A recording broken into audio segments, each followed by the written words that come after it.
Something extraordinary just happened at the heart of British politics, and it left Keir Starmer exposed in a way we've never seen before. In a dramatic session of Prime Minister's questions, all eyes were on a single confrontation that never came, a silenced voice that threatened to shake the Labour leader to his core. But what unfolded next left the public stunned, the opposition fuming, and Starmer scrambling for cover. Stay tuned, because this is the moment everything changed, and the meltdown nobody saw coming. Let's break it down, hit the like button, and subscribe to the channel for more. If you want a front row seat to the chaos unravelling at the heart of British politics, look no further than the latest Prime Minister's questions, a session that not only saw Keir Starmer squirm under fire, but revealed the staggering dysfunction at the very top of the Labour Party. This is the story that unfolded. Rosie Duffield, the outspoken former Labour MP who walked away from Starmer's party last year, sat in Parliament with the eyes of the nation upon her, waiting, poised, and ready to confront the man she once called her leader. And yet she was denied the chance to speak, denied the chance to challenge Starmer face to face. All thanks to what many are calling a shocking intervention by Speaker Lindsay Hoyle. According to broadcaster Carol Malone speaking to the media, this was no accident. Malone described Duffield as denied the opportunity to scold Keir Starmer, even as her very presence loomed over the chamber, a silent rebuke to a Prime Minister who, it must be said, looked anything but comfortable in his own skin. And let's be clear, Starmer had every reason to be rattled. The session quickly devolved into a political ambush as Equalities Minister Kemi Badenoch seized her moment, launching a stinging attack in the wake of last week's landmark Supreme Court judgment on the definition of biological sex in UK law.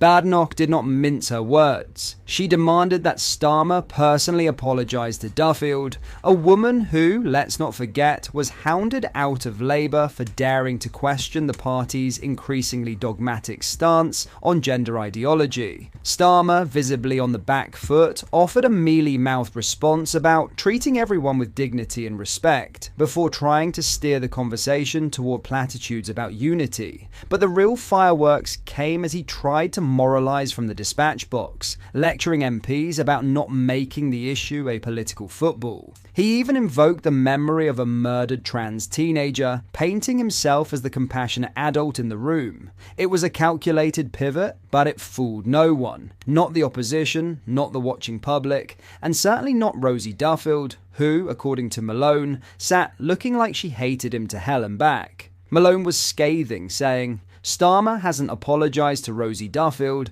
who was hounded out of her party with aggression. She was denied the opportunity to speak, which was shocking. The Speaker should have let her in, because if anyone deserves a voice right now, it's Rosie Duffield. This spectacle unfolded just hours after Starmer's dramatic U-turn on Labour's gender policy, a policy he once championed with the slogan, "Trans women are women." That all came crashing down in the wake of the Supreme Court's new ruling, which clarified in no uncertain terms that a woman legally and for the purposes of single-sex spaces is defined by biological sex. Suddenly, Starmer was forced to admit the government would protect single-sex spaces based on biological sex. It was a humiliating about-face, and it set off alarm bells throughout the Labour ranks. Left-wing figures wasted no time blasting Starmer's perceived betrayal of the trans movement. Jess Barnard, a member of Labour's National Executive Committee, even told The Independent that Starmer should be personally responsible if any harm comes to trans women now forced to use male bathrooms, a level of hyperbole that exposes just how bitter and divisive this issue has become. Transgender campaigners too voiced their outrage. Jackson Feely, a former prison officer who transitioned from female to male, warned that the new ruling could make single-sex spaces more dangerous rather than safer, questioning how such spaces would be policed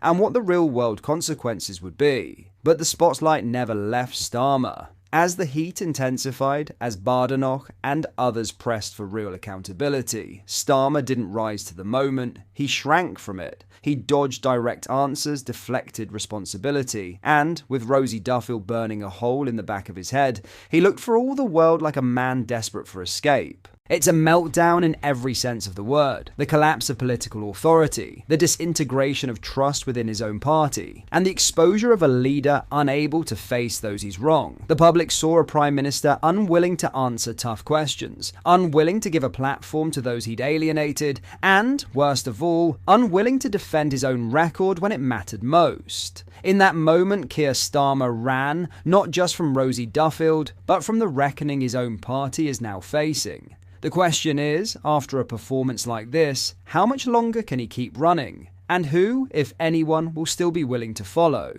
Finally, Shadow Financial Secretary Gareth Davies has warned that Ed Miliband's proposed energy bills shake up risks, disproportionately burdening families with higher costs. Speaking to the media, Davies criticised the Energy Secretary's plans to reform the electricity market. "I think this will be another example of families paying more for their energy bills at a time it was promised they would go down," Davies said. He called for a more considered approach to energy policy. "It's important we step back, have a proper policy, plan an agenda on how we rebalance our energy supplies, and not be dependent on foreign sources so families aren't paying more and being disproportionately burdened," he added. The comments come as Miliband prepares to make a decision on sweeping energy reforms that could see households in different parts of the country paying varying rates for electricity. Miliband is understood to be close to making a decision on whether to replace the country's single electricity market with several market zones. The proposal, known as zonal pricing, would mean different areas of the country would pay varying rates for electricity based on local supply and demand. Under this system, energy users in the north of Scotland could pay some of the lowest market prices in Britain. Meanwhile, market prices in the south would likely increase. The Energy Secretary is expected to make his recommendation to Cabinet colleagues within weeks. A final government decision on the controversial plan is expected by mid-2025. The proposals have already proven highly divisive within the energy industry. Ministers across Whitehall departments are expected to give their views on the plans after a right-around consultation. Industry sources anticipate this process will widen the argument over what some have dubbed postcode electricity pricing. The debate has created sharp divisions among energy companies. Octopus Energy, Britain's largest household supplier, supports zonal pricing, arguing it could make the energy system more efficient and save consumers money. However, major renewable developers, including SSE and Scottish Power, have voiced strong opposition. These companies claim the market overhaul could put billions in investment and thousands of jobs at risk. The controversy has sparked what sources describe as one of the industry's ugliest lobbying campaigns. What are your thoughts on what we discussed in today's video? Let me know down in the comments section below. If you've not yet already, make sure you do drop a like on this video and subscribe to the channel for more British content. Thank you, take care, goodbye.